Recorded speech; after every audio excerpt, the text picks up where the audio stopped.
da ICW, a International Coach Week, né? Semana Internacional do Coach. E nós temos hoje como autoconhecimento pode contribuir em tempos de crise. Então, esse assunto é bastante importante e nós iremos abordar como o coach pode ajudar nesse autoconhecimento e como pode estar contribuindo para a vida pessoal e profissional das pessoas. Temos o Semaías, que vai se apresentar, e ele que vai conduzir, né, o assunto e tema de hoje. E eu entro com ele ao final para responder algumas perguntas e ajudá-lo na questão de organizar os questionamentos que vocês tiverem, tá bom? Meu nome é Maricélia e eu vou estar contribuindo com o Semaías na noite de hoje, neste tema, autoconhecimento, na parte das perguntas. Corretamente. Boa noite a todos. Deixa eu só ajustar aqui minha tela. Boa noite, Maricélia. Boa noite, Gustavo, Tereza, Angélica, Ana Beatriz, Alexandre e todo mundo que está chegando aí. A gente vai conversar um pouquinho hoje sobre autoconhecimento e como o autoconhecimento pode contribuir, especialmente nesse momento de crise, não é? Eu vou pedir a Gustavo para passar o próximo slide. Gustavo, por gentileza. Isso. E aí, Mari vai dar uma palavra breve aí sobre o ICW e ICF, um pouco daquilo que a gente viu antes, só que de forma mais rápida, que é possível que a gente tenha aqui pessoas que não estiveram ontem, né, Maricélia? Sim, então eu vou fazer realmente uma apresentação rápida. A ICW, a Semana Internacional do Coach, está acontecendo a semana inteira no mundo, né? Pois é uma celebração que os coaches que são associados à ICF, no caso aqui, eu, Semaías e Gustavo, estamos os três nesse projeto, onde nós voluntariamente estaremos, né? Estamos de ontem até quinta-feira, de forma voluntária, fazendo esses webinários, tirando algumas dúvidas, esclarecendo o que é coach, esclarecendo o que não é coach e respondendo alguns questionamentos que as pessoas têm acerca do assunto. A ICF, International Coach Federation, é a maior associação de coaches profissionais do mundo. E nós três fazemos parte dessa associação, onde ela é muito colaborativa, fazemos trocas de estudos, mentoria, supervisão, e trabalhamos... Para Gustavo, desculpa, Mari, vou pedir para Gustavo passar o próximo slide enquanto você fala, que é justamente sobre isso. Perdão. Pode seguir, Gustavo. Exatamente, a gente está fazendo essa troca com vocês para que possa esclarecer, porque existe no mercado realmente muita confusão ainda acerca do que é um coach profissional. E a gente exatamente trabalha nessa linha de poder esclarecer às pessoas o que é realmente um coach de verdade, para que vocês possam entender a diferença e possam estar realmente sendo esclarecidos acerca desse assunto. E na noite de hoje nós iremos falar sobre esse tema do autoconhecimento, que é algo que realmente o coach aborda bastante, né, na questão de quando trabalha com a pessoa ou profissional. A International Coach Federation, ela é uma organização sem fins lucrativos, é uma ONG que esse ano está completando 25 anos, e ela tem como função contribuir para o avanço do coach no mundo. E ela é composta por um rigoroso código de ética. A gente, quando trabalhamos com o cliente, a gente fala e entrega uma cópia para o cliente, para que ele possa ver que o nosso trabalho é respaldado por um código de ética. E também nós cumprimos as 11 competências, né? Quando a gente é coach, a ICF, a gente trabalha seguindo a questão de 11 competências que o coach, essencialmente, nas sessões ou no processo, ele traz, para que possa realmente o processo ser de forma profissional e o cliente trazendo ao cliente a consciência do objetivo que ele vai cumprir, né? Então, a ICF ela está presente em mais de 140 países no mundo e tem mais de 30 mil membros. No Brasil, existe um pouco mais de 500 coaches que são associados à ICF. E existe também várias empresas hoje que ela faz também uma seleção de coaches, e um dos critérios de algumas empresas é que esses coaches sejam associados à ICF. Então, alguns coaches ou algumas pessoas ainda não conhecem a ICF, e é importante que vocês possam conhecer entrando no site www.icfbrasil.org, e vocês podem, no caso, conhecer cada vez mais essa associação que acolhe os coaches de todas as escolas, né? Não se tem essa questão de ser só uma escola que é acreditada, pode ser de outras escolas, sem problema, e a gente pode unir forças e contribuir para o engrandecimento dessa profissão, que até o próximo ano eu acredito que possa ser regulamentada. É essa a próxima meta da ICF. Maravilha. Obrigado, Mari. Obrigado, Maricélia. Bom, e aí a gente vai dar início. A gente está contando também com o apoio de Gustavo, que é o nosso colega e parceiro também lá na ICF. Dá um oi aí, Gustavo. Ele vai estar conosco amanhã, não é, Gustavo? Só para o pessoal ouvir sua voz, dá um oi, se Oi, possível. gente, boa noite. É isso mesmo, Semaes. Amanhã a gente vai falar sobre transição de carreira. Conto também com a presença aí de todo mundo. Maravilha, maravilha. E, bom, meu nome é Semaías, assim como Maricélia, eu sou psicólogo e atuamos lá como coaches e somos parceiros aí e associados junto à ICF, tá?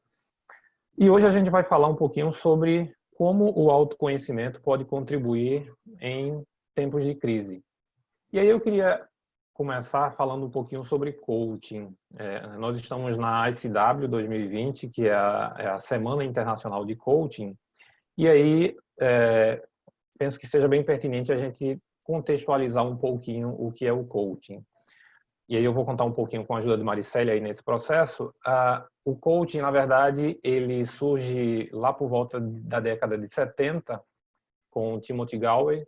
Ele, na ocasião, treinador de tênis, e no trabalho dele junto com os jogadores, né, com os treinandos dele, ele começou a observar que, na medida em que ele dava orientações, na medida em que ele dava instruções, havia uma tendência de os jogadores incorrerem em algumas falhas, seja na recepção da bola, seja no repasse lá da bola para o adversário. E ele observou também que, num outro grupo, aqueles jogadores que não estavam recebendo essas instruções, essas orientações, acabavam fazendo algumas jogadas mais acertadas, né? E aí ele começou a observar isso e acompanhar junto com os jogadores numa conversa. E aí os jogadores diziam para ele, bom, na verdade o que ocorre é que eu estou falando comigo mesmo, né? Ele começou a observar o que é que acontecia enquanto ele dava as instruções, e os jogadores disseram, olha, na verdade é que eu estou falando comigo mesmo. E ele, nesse diálogo com os jogadores, ele começou a observar esse falar consigo mesmo, e ele chamou isso de Self 1 e Self 2. Na verdade, era um diálogo que os jogadores diziam, dele para ele mesmo, né? É o eu comigo, e o Timothy Gallwey denominou isso de Self 1 e Self 2. O Self 1 seria aquele crítico, aquele que estaria apontando as falhas, e enquanto o jogador fazia lá a jogada, esse Self 1, que é aquela voz crítica naquele diálogo interno, dizia para ele: que jogada ruim, uma jogada dessa até minha filha, a sua filha de 2 anos faz, uma jogada dessa até minha avó de 80 anos faz. Então o Self 1 vinha muito forte de forma crítica, e aí ele não conseguia fazer a execução da jogada da melhor forma possível, né? E aí os jogadores diziam: não é que eu não saiba o que fazer, é que eu não faço aquilo que sei. Bom, então ele percebeu que o objetivo dele deveria ser não ensinar, mas sim ajudar o outro a aprender. E aí ele passou a conter um pouco mais as suas instruções e observar como que se dava esse diálogo interno junto com os jogadores. Bom, o coaching nasce aí nesse período, e a partir daí ele vai estruturando essa prática e leva para o mundo inteiro, leva para as empresas, inclusive. E, na verdade, a palavra coaching, ela tem uma origem lá atrás. A gente estava conversando com Maricélia logo cedo, não é, Maricélia? Lá por volta de 1500, se não me falha a memória, no Reino Unido, onde havia lá os cocheiros que transportavam os passageiros, né, de um lugar a outro. E a palavra coaching vem também daí, uma vez que o coaching ele possibilita a saída de um determinado ponto a outro, né? Quer dizer, a pessoa sai de um determinado estado, não é?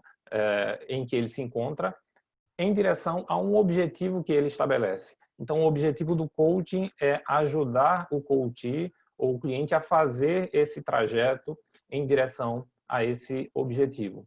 E aí uma frase muito interessante do Timothy Gallwey é: o segredo para qualquer coisa melhor está na boa relação entre o Self 1 e o Self 2. Por que ele vem com essa frase? Na verdade, naquele diálogo interno do jogador, né, o seu Self 1 com o Self 2, ele percebeu que o diálogo era intenso, daí o termo jogo interior, não é? Tudo isso ele relata no livro O Jogo Interior de Tênis, quem quiser pode adquiri-lo. E aí ele percebe que há uma relação muito forte ali entre esse Self 1 e o Self 2. E ele diz que o que há de melhor, o que você pode fazer de melhor, surge de uma boa relação entre nesse diálogo interno, entre essa voz crítica e você e a sua execução. E a partir daí ele começa a fazer o trabalho de coaching com os jogadores, e isso expande para o mundo inteiro. Hoje é possível encontrar várias escolas, né? A gente tem a escola americana, a qual a ICF é muito mais ligada, e tem uma outra escola europeia, e tem várias escolas aí ao redor do mundo. Bom, então o objetivo do coach é propor uma parceria visando a evolução e o crescimento do indivíduo, do cliente, não é?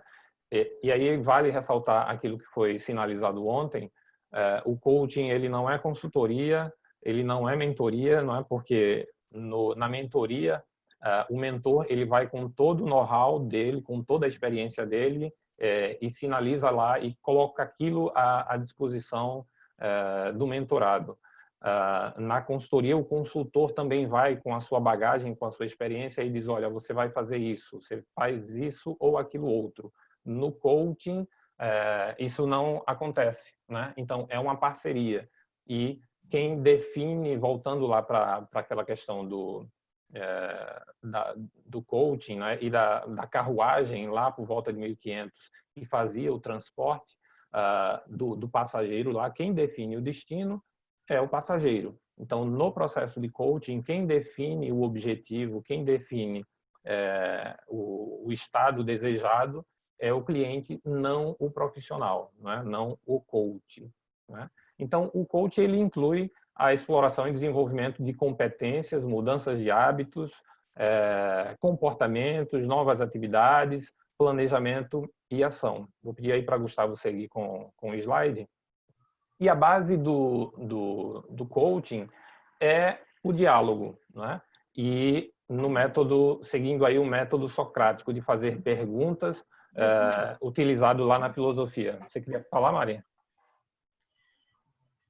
Não, desculpe. Ah, ok.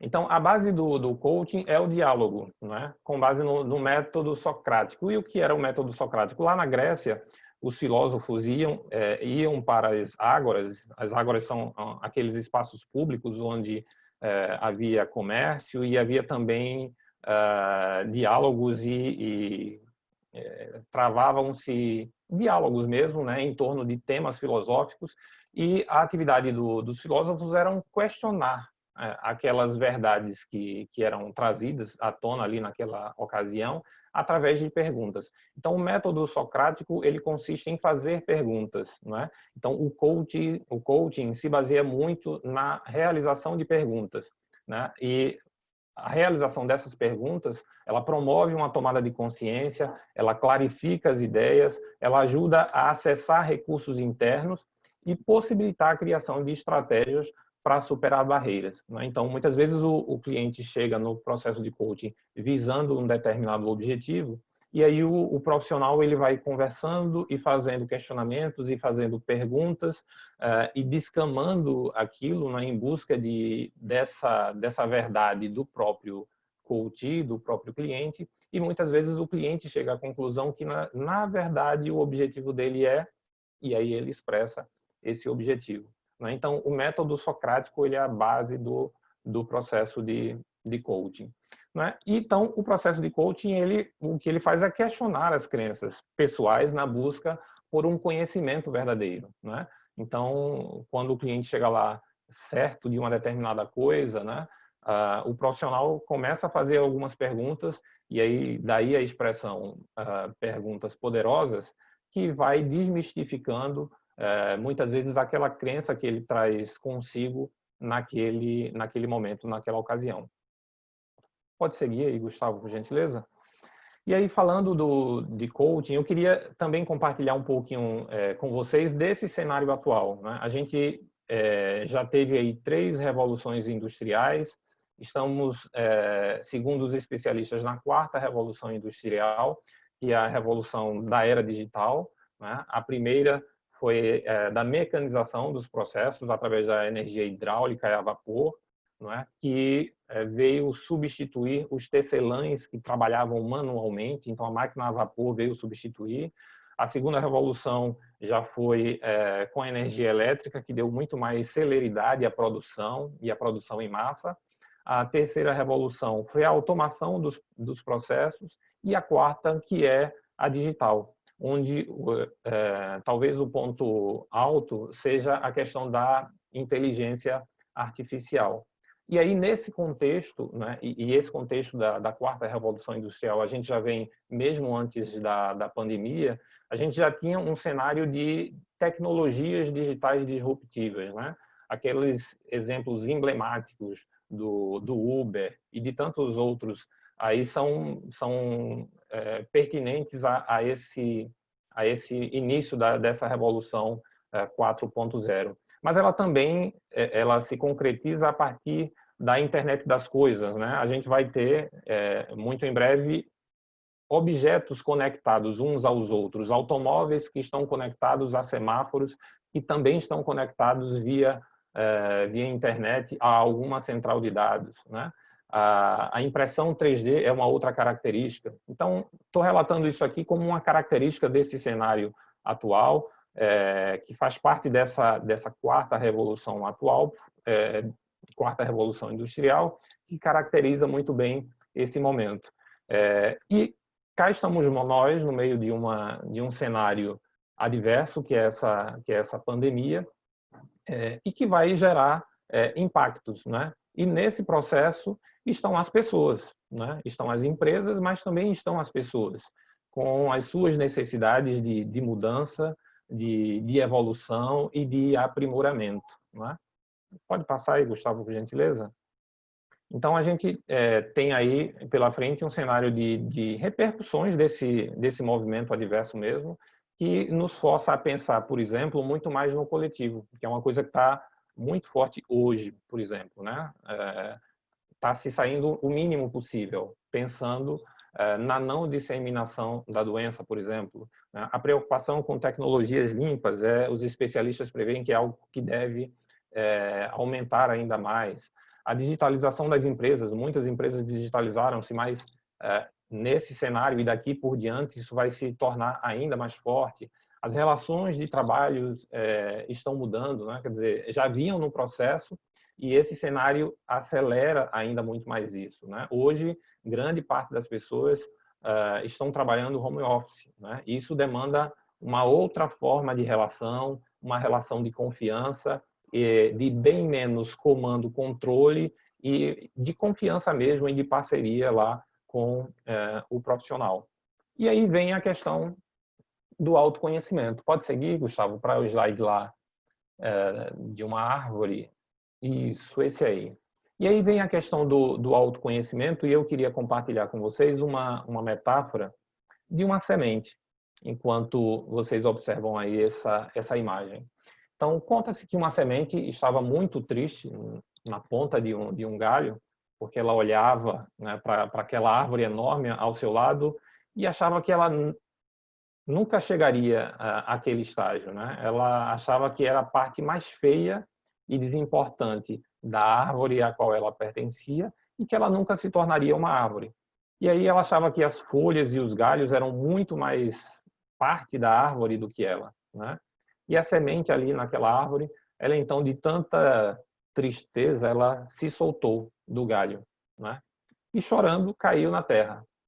E ao cair, ela se integrou com a terra e foram se tornando uma coisa só, até que germinasse e crescesse como uma outra árvore.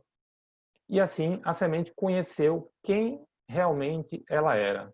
Ela descobriu sua potência interna de transformação.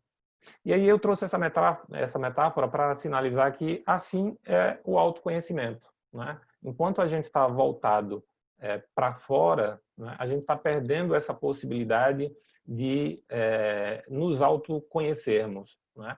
Mas aí e aí essa metáfora da semente traz isso, né? Quando ela cai na terra e ela se integra com a terra, e esse se integrar com a terra me remete muito ao Self 1 e ao Self 2 que a gente falou logo no início, né? O Timothy Gallwey disse que os melhores resultados virão quando houver um melhor relacionamento do seu Self 1, que é o seu crítico, aquela voz interna que enquanto você faz alguma coisa, ela diz, está errado, não é assim, sua avó de 80 anos faz melhor do que você, enfim. Então, e você que está executando a ação. Então, quando esse relacionamento é o melhor possível, daí saem os melhores resultados. E eu posso entender nessa metáfora aqui que essa integração da semente com a terra fala, ou pelo menos me remete a esse relacionamento do Self 1 com o Self 2. Né? A gente tem aí Tereza na sala que fez PNL aí junto comigo. Quando a gente fala de PNL, a gente fala muito de diálogo interno, é uma coisa muito presente, né, Tereza? E de fato, né, quando a gente silencia um pouco mais essa voz do Self 1, é possível avançar nesse processo de autoconhecimento. Então, o autoconhecimento ele consiste na identificação de sentimentos e estar consciente para a forma como eles afetam seus comportamentos, seus resultados, e reconhecer as forças e os pontos de melhoria, né? Quando eu sou capaz de fazer esse reconhecimento, de entender tanto as minhas forças como as minhas fraquezas, né? Então, aí eu estou avançando nesse processo de autoconhecimento. Ok? Pode seguir, Gustavo. Então, quais são os benefícios do autoconhecimento? Primeiro, fazer uso das potencialidades, né? Então, na medida em que, voltando ali à metáfora da semente, você veja que quando ela cai e se integra com a terra, daí sai um produto belíssimo, que é uma outra árvore que ela jamais imaginou que poderia acontecer. Não é? Então, um benefício é fazer uso da potencialidade. E, na verdade, aquela semente ela já era a árvore, só que em potencial. Ela já era a árvore em potencial. Ela já tinha em si toda a potencialidade. Ela só precisava dessa integração e do ambiente propício para isso, né? Então, um outro benefício é proporcionar o alcance dos objetivos, porque aí, na medida em que você se conhece, você consegue definir muito mais claramente seus objetivos, né? Uma vez que você sabe quais são as suas forças, uma vez que você sabe quais são os seus gaps, e aí isso possibilita que você avance na direção do alcance dos seus objetivos. E a gerenciar as fraquezas, porque elas existem e estão lá. E todos nós as temos, né? O segredo está em gerenciá-las da melhor forma possível, em administrá-las da melhor forma possível. E isso tem muito a ver com o bom relacionamento do Self 1 com o Self 2, que todos nós temos, tá? Não se enganem, todos nós temos. Bom, e o autoconhecimento ele exige estado de presença, né? Ele exige você estar presente para o fato de que você tem potencialidade e tem limitações, mas você tem potencialidades. Está presente para isso. Estar aberto a feedbacks. E aí o estar aberto, quando eu falo em feedback, eu me lembro sempre de uma colega que dizia: feedback você escuta. Você pode até não concordar, mas escuta. Não é? Escuta e processa. Não é? Se tiver fundamento, você leva em consideração. Se não tiver fundamento, você não leva em consideração. Mas, então, quando a gente fala de feedback, esse é um fator importante. Quer dizer, você se colocar numa posição de numa segunda pessoa ou quem sabe até numa terceira e observar aquele cenário. E exige também uma ação sua, né? No sentido de ir em busca disso. E aí você pode alcançar esse processo de autoconhecimento, enfim, de forma com a ajuda de um profissional, seja num processo de coaching, seja num processo terapêutico, a depender da questão, de cursos, workshops voltados para a questão do autoconhecimento. Mas, antes de tudo, ele exige uma ação sua, da pessoa que busca o autoconhecimento. Se eu tiver rápido, vocês me sinalizem, me dá um toque aí, tá, Maricélia? Bom, e aí vem uma frase do Albert Einstein, que é: a maioria de nós prefere olhar para fora e não para dentro. Não é? E quando a gente faz isso, a gente perde muito. Bom, e como, então, esse autoconhecimento pode nos ajudar nesse momento de crise? Né? A gente está num cenário adverso, e ele é adverso para todos, em maior ou menor escala, em maior ou menor grau, e aproveitar o momento e olhar para si e dar uma atenção a si, e a ocasião ela está possibilitando muito isso a todos nós, né? Uma vez que ela nos põe em quarentena em casa, ou a grande parte de nós em quarentena, e nos dá a possibilidade de nos darmos atenção, não é? E de voltar esse olhar para nós mesmos. Porque esse momento que nós vivemos, ele é histórico para a gente, para todos nós, não é? Para a humanidade de um modo geral. E aí as decisões que a gente vai tomar aqui, elas vão fazer a diferença e vão nos levar para um ou para outro caminho, não é? Então, o autoconhecimento é um bom processo de coaching, né? Que promove o autoconhecimento. Ele leva muito em consideração pontos fortes e talentos, pontos fracos também, né? Mas a ênfase está no trabalhar os pontos fortes. Os pontos fracos é importante para você identificar, para não ficar ali um campo cego. Os valores, que é com base nisso que nós tomamos as decisões, né? Todos nós tomamos as decisões, com base naquilo que avaliamos ser bom ou não, né, para a gente. Então, os valores, eles conduzem as nossas decisões. Então, é preciso levá-los em consideração também num processo de coaching. Os sonhos, as expectativas, né, aquilo que se quer alcançar e as necessidades pessoais, né? O indivíduo dentro do seu contexto, dentro da sua realidade e considerando o seu contexto de vida, naturalmente. Bom, e aí dentro do processo de coaching, a gente tem também a utilização de várias ferramentas. E aí, uma das ferramentas que nós utilizamos é o DISC, né? O DISC é um assessment, é uma ferramenta que usa de algoritmos para fazer uma análise comportamental, levando em consideração 4 fatores, que são esses aí: dominância, influência, cautela e estabilidade.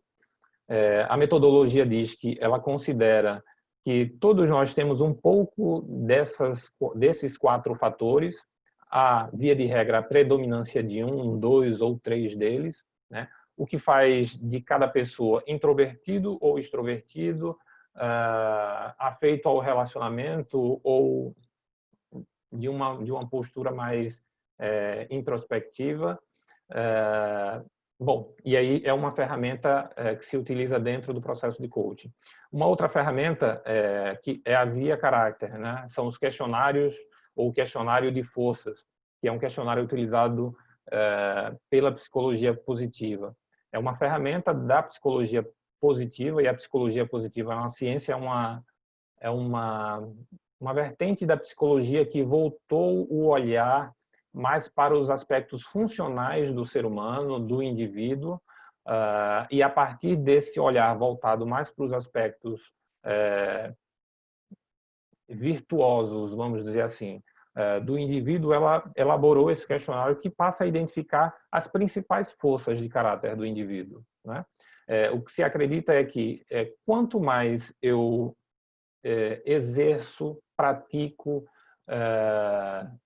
enfim, atividades que estão relacionadas às forças que eu tenho, muito mais realização e muito mais alcance de resultados eu terei, né? Então, a psicologia positiva volta-se muito para esses aspectos positivos. Até então, a psicologia estava muito voltada para o estudo das patologias, né?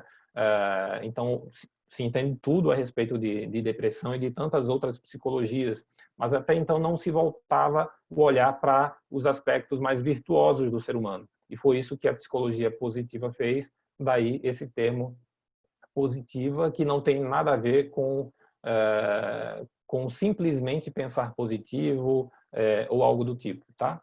Então, só para esclarecer um pouquinho.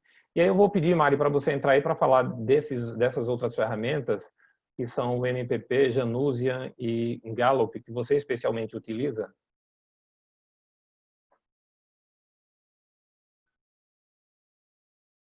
Maricélia? Gustavo, deixa eu pedir para Gustavo habilitar o microfone de Maricélia. Eu acho que é isso, né, Mari, que você quer? Isso. Deixa eu ver, Gustavo. Bom, enquanto Gustavo... Pronto.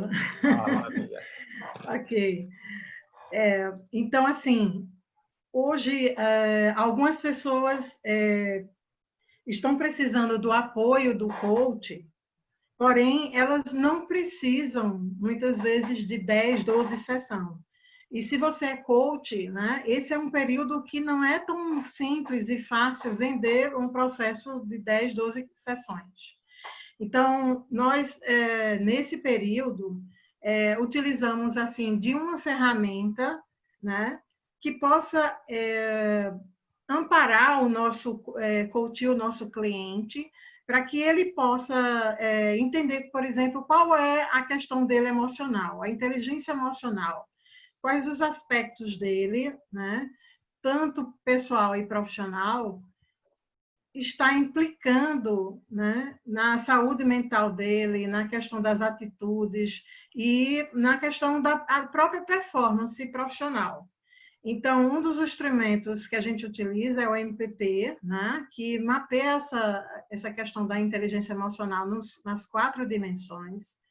E esse é um dos instrumentos assim maravilhosos para quem é coach, porque quando a pessoa não tem condições de receber coach, ele também sinaliza. Por exemplo, eu tive uma cliente que queria fazer um processo natural de coach com 10, 12 sessões, né, que é o comum.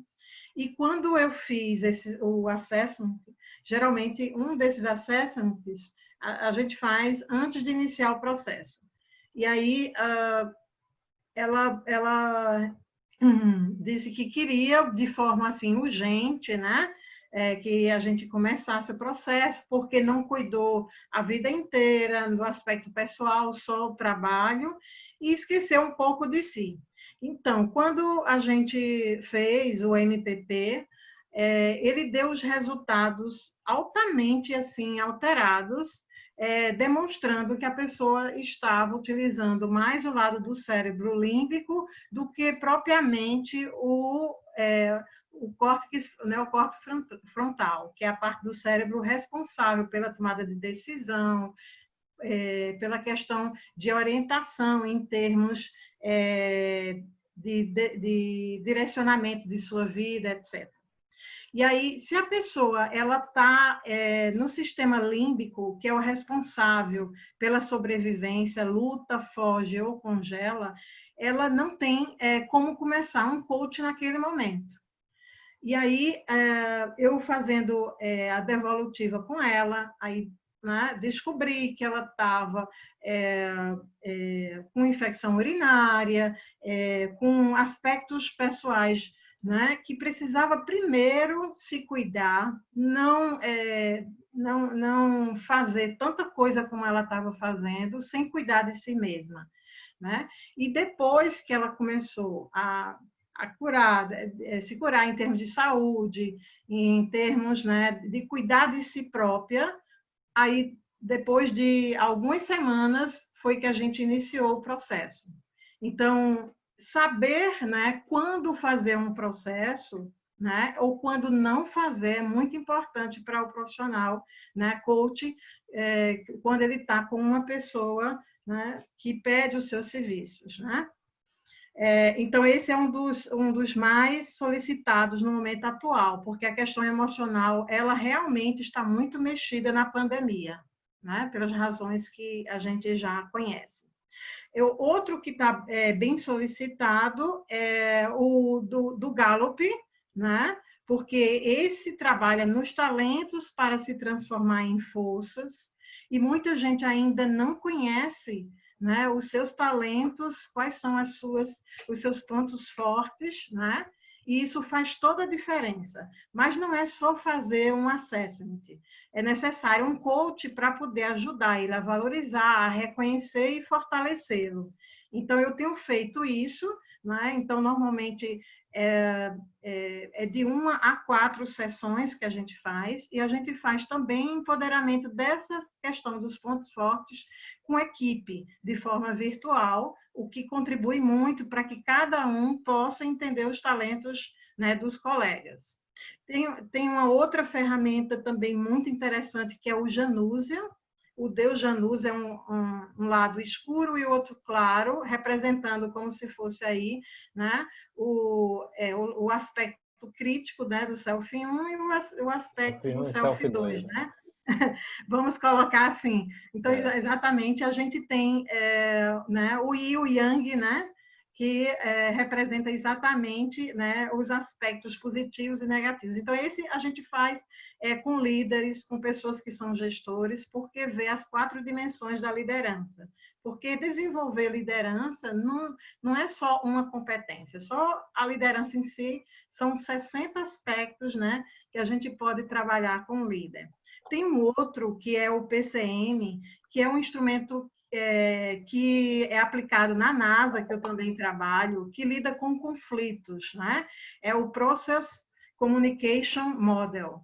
Ele foi desenvolvido pelo psiquiatra Table Kelly, né? Especificamente para a NASA, e hoje alguns coaches utilizam para a resolução de conflitos, né? A pessoa que queira se comunicar melhor com sua esposa ou com alguém de forma especial, ele melhora na questão de conflitos e relacionamento. Então, esses são os mais solicitados, né? Os mais conhecidos hoje pelos coaches ainda é o DISC, o MBTI, né? E outros que fazem um mapeamento de uma forma simples, mas que também ajuda o coach a poder ele se conhecer e assim ele poder melhor agir em determinadas situações e poder entender ele mesmo como ele aprende. Então, isso é muito importante. Agora, cada ferramenta dessa levaria a um webinário, então eu só realmente quis dar um exemplo de que elas ajudam no autoconhecimento, tá? Sim, sim. E aí, bom, entendendo um pouquinho do que é coaching e de como ele contribui, entendendo um pouco do cenário em que nós estamos, sabendo da força que tem o autoconhecimento, o que fazer então? Bom, como todo bom processo de coaching, aí vem o to-do, né? O que fazer então? Né? Contar com a ajuda de um profissional, né?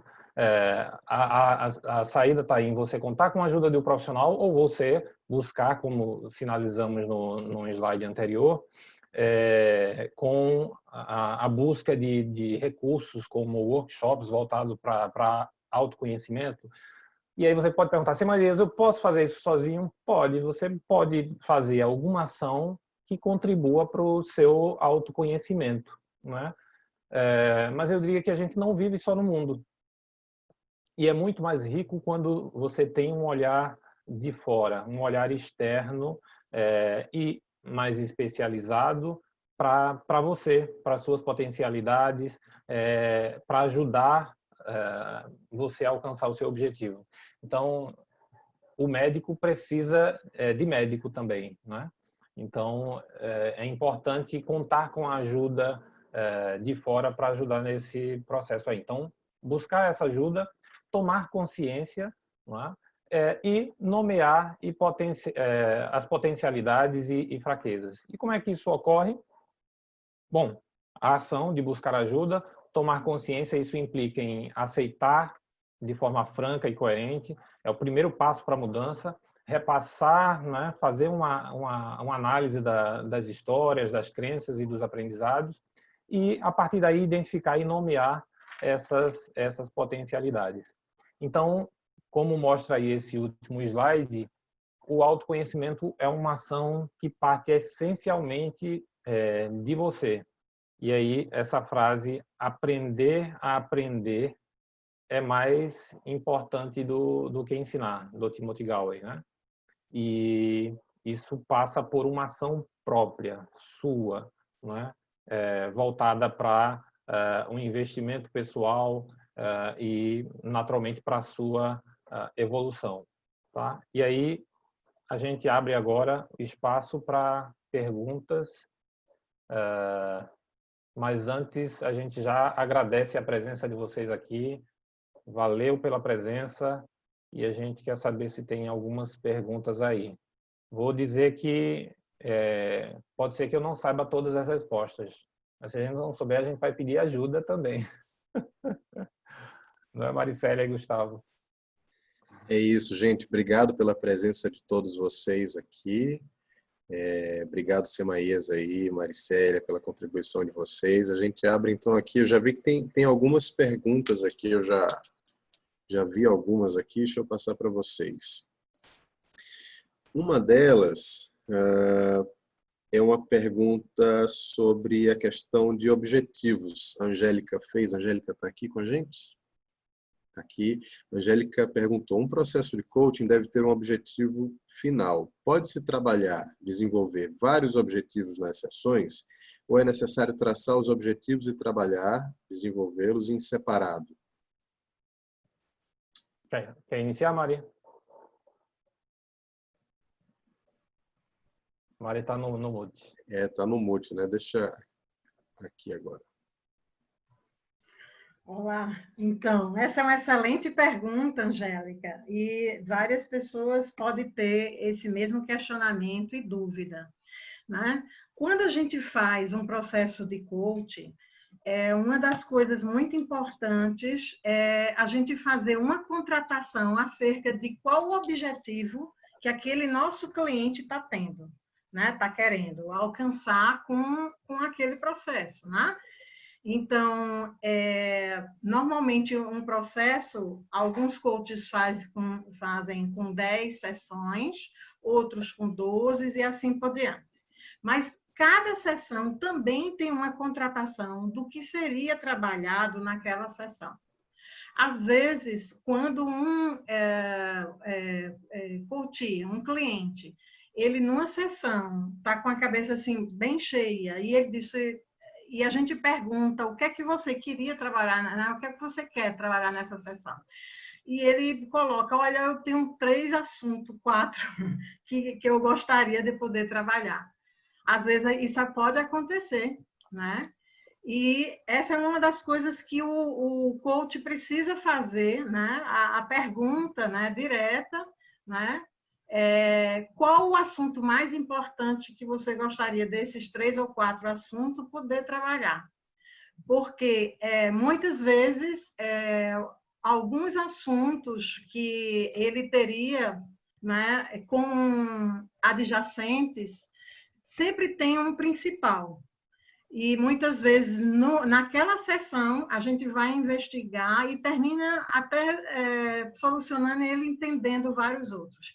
Porém, cada sessão é necessário também uma contratação. Então, a gente tem um objetivo macro a ser atingido naquele processo, e a gente também tem um objetivo para cada sessão. Tá? Então, são as duas coisas que são necessárias. A contratação macro, e aí a gente pode fazer um roadmap, né, do passo a passo até a gente atingir aquele processo final. E quando é um processo de coach executivo, o processo de coach executivo envolve a contratação do RH, envolve a contratação também junto com o gestor. Então, o gestor já conversa com o seu liderado acerca de qual é o objetivo a ser trabalhado, né? A gente que é coach, a gente conversa de forma isolada com o coach para saber qual o objetivo dele, e depois a gente faz a reunião alinhado com o RH e o gestor. Por que isso? Né? Porque quando a empresa é o patrocinador ou é a empresa que está pagando, é importantíssimo ela poder saber o que está sendo, né, como objetivo trabalhado naquele processo onde ela está pagando. Tá?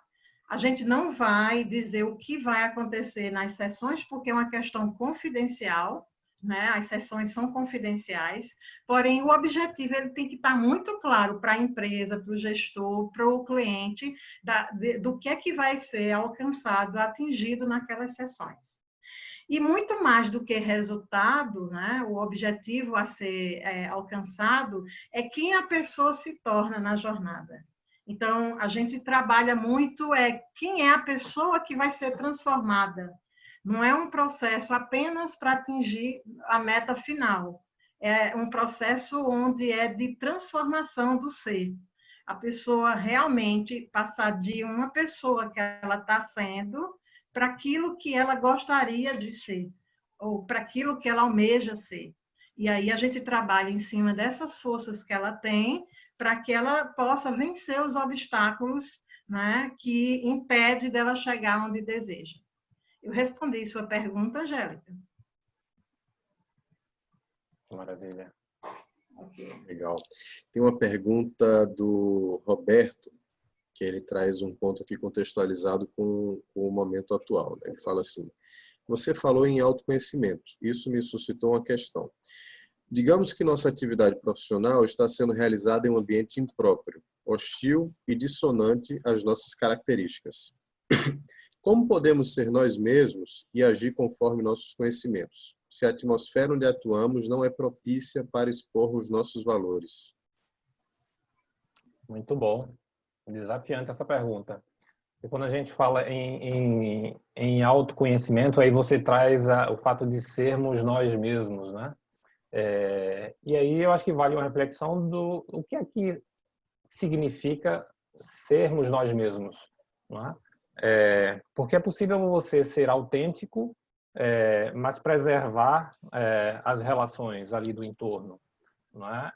E se esse ambiente ele é hostil e ele é adverso ao ponto de, enfim, de ser insalubre assim para você, não é? Ou para quem quer que seja, eu acho que tem-se aí uma boa questão para se analisar, não é?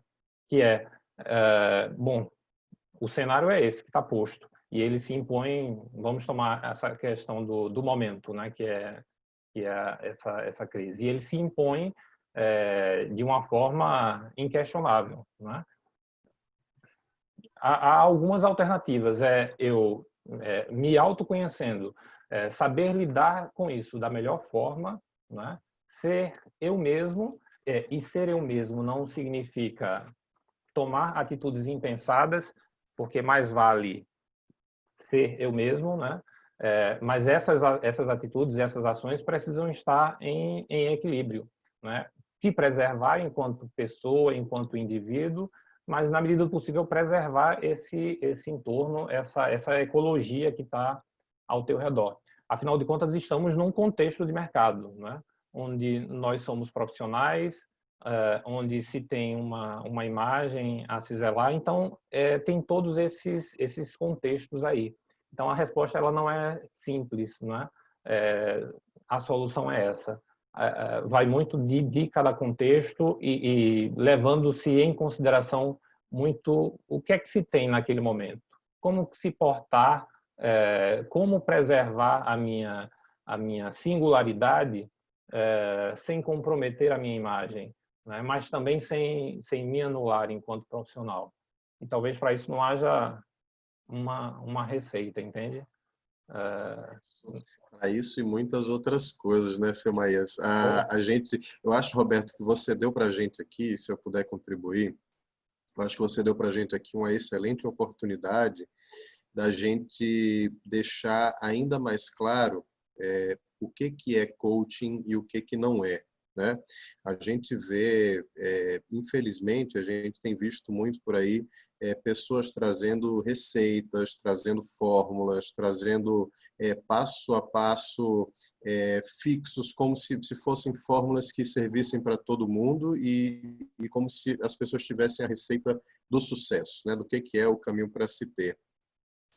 E o profissional coach, ele, ao contrário do que às vezes as pessoas imaginam, por conta desses posicionamentos que a gente acaba vendo em redes sociais e tudo mais, o profissional coach, ao contrário do que se imagina nesses contextos, ele não é a pessoa que sabe o que tem que ser feito.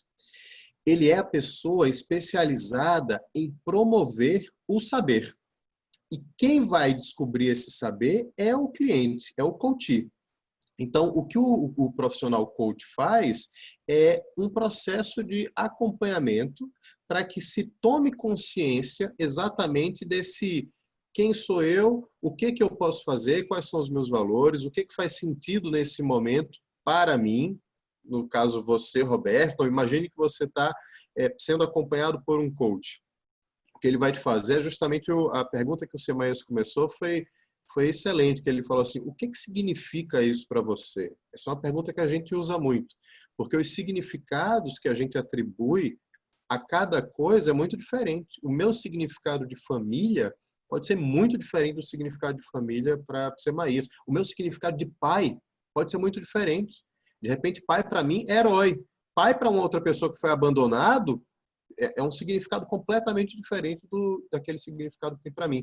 Então, esse contexto, ele é percebido de forma muito diferente por cada indivíduo, por cada sujeito, né? E cada um tem a sua singularidade. Então, imagine que cada pessoa vai fazer o seu próprio caminho, vai ter o seu próprio traçar dessa busca por essa solução, e o profissional coach é aquele profissional que vai ajudar essa pessoa a perceber a melhor forma para que ela faça esse caminho dela. a tomar consciência e se dando conta disso para dar esses passos que ela entende que precisa dar. E não atingir o objetivo que o coach acha que ela tem que fazer. Ó, você tem que ir por aqui. Não é isso que a gente faz. Gustavo, Ficou claro? Você estava falando aí, Gustavo, excelente. E eu Joia. estava visualizando aqui a cena lá do Timothy Galway, diante lá do jogador, e naquela atitude dele de se resguardar. Quando ele identificou que dar as instruções fazia a pessoa se empenhar ou fazer um esforço no sentido de acertar, e isso acabava incorrendo em erro, né? E aí, quando ele percebeu, ele começou a abrir mão desse papel, de dar as respostas, de dizer o que fazer e ajudar, como você sinalizou, esse processo de aprendizagem do jogador ali. E aí, enfim, ele alcançou o resultado que ele alcançou, né? É isso. Para a gente fechar, gente, tem mais uma pergunta da Angélica. Ela perguntou: quando o objetivo é atingido, o processo então acaba?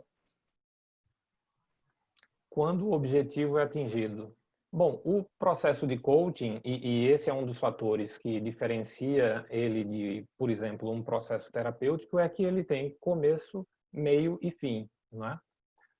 Então, em princípio, sim, quando um objetivo é atingido, o processo ele pode se encerrar se o cliente assim desejar. Então, por exemplo, se o cliente contratou um processo lá de 10 sessões, mas na terceira, eventualmente, ele alcançou esse objetivo, e aí vai da condução de cada profissional, naturalmente, né? O cliente pode se dar por satisfeito e na análise ali com o profissional chegar à conclusão de que é isso, tá massa e para ele é o que vale. Chegou, não sou eu que vou dar, não é o coach, não é o profissional coach que vai dizer qual enfim, o que é que ele deve alcançar ou não, o que é que ele deve fazer ou não. É isso. O coach ou o profissional ele vai fazer as perguntas e vai sinalizar se isso de fato atende às expectativas e se ele sai daquele contexto ali satisfeito. Pode até propor se alcançou, maravilha. Esse ínterim aqui, há alguma coisa mais que você queira priorizar? Né? Quer dizer, em tese, o processo pode se encerrar ali. Numa outra possibilidade, o cliente pode, enfim, aproveitar para trabalhar algumas outras questões relativas àquele objetivo inicialmente contratado, né? Ou, enfim, aí vai depender de cada situação. Mas eu queria aproveitar também que o processo de coaching ele é orientado para o cliente. Então, o cliente que, no caso, contrata o coach. E quando ele não quer mais, não o coach que decide, você deve ficar ou espere mais um pouco, ou alguma coisa do tipo, né? Porque o processo, a gente contribui para o crescimento do cliente, e se o cliente acredita que ele quer ficar por ali, mesmo que não tenha ainda alcançado, ele tem total liberdade de fazer isso. Então, é um direito que ele tem, de ser o protagonista. Então, mais do que nunca, nós, como coaches, precisamos exatamente da liberdade da pessoa poder ele ser o protagonista da vida dele, né? Então, ser o protagonismo é dele, não é do profissional, né? Isso. Então, o protagonismo envolve essa questão de poder também não ser vítima das circunstâncias ou do ambiente, que foi a pergunta do Roberto, né? É a pessoa ser protagonista da vida dele, que com o que ele tem, do jeito que ele é, como é que ele pode, né, ser e agir num ambiente que seja hostil, né? Então, ter as condições, os recursos internos, né, saber o que é que ele tem, o processo de coaching dá muita consciência de fazer com que ele realmente se empodere, né, das suas forças. Porque quando a pessoa, por exemplo, não tem o autoconhecimento, ela muitas vezes tem dificuldade de ser o protagonista e ela se vitimiza. Então, ao invés de ficar nos seus recursos, nas suas forças, ela fica na dor. E no processo de coaching, né, faz uma chamada, instiga a pessoa a sair, né, desse papel de vitimismo e ela poder olhar para ela e saber o que é que ela tem, o que é que ela tem de forças, de talentos, de recursos que pode ajudá-la a vencer os obstáculos e poder, né, fazer com que ela se empodere naquela situação. Então, é um processo de muita consciência, né? E ter presença, né, do profissional coach é extremamente importante, porque sem presença ele não vai, né, captar quais são as nuances dentro de um atendimento. Tem mais perguntas? Bom, não, acho que a gente já chegou aqui no tempo da gente, então, em respeito aí ao tempo de vocês que conectaram com a gente sempre preza por iniciar pontualmente e finalizar também às 8h30. Agradecer a presença de todos vocês que estiveram aqui com a gente hoje e desde ontem, né? A gente segue amanhã, né? Maricélia Semaia segue amanhã Amanhã a gente vai falar sobre carreira, transição de carreira. E na quinta-feira tem o encerramento com a Maricélia também. Então, até a quinta-feira temos os nossos encontros. A gente conta com a presença e a participação de vocês mais uma vez. Tem um posicionamento da Angélica aí, viu? No chat.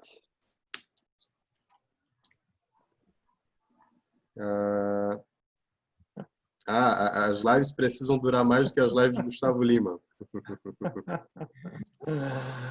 Muito bom, gente. Muito bom, muito bom. Muito bom estar aqui compartilhando e a gente fazendo esse bate-papo, gente. Sejam sempre muito bem-vindos e bem-vindas. A gente aguarda vocês amanhã nesse mesmo horário, nesse mesmo link que vocês acessaram a sala de hoje, tá bom? Um grande abraço a todos, boa noite e continue se cuidando. Tchau, Boa noite. Gente. Amanhã a gente se vê. Boa noite, tchau, tchau. Até amanhã. Tchau, tchau.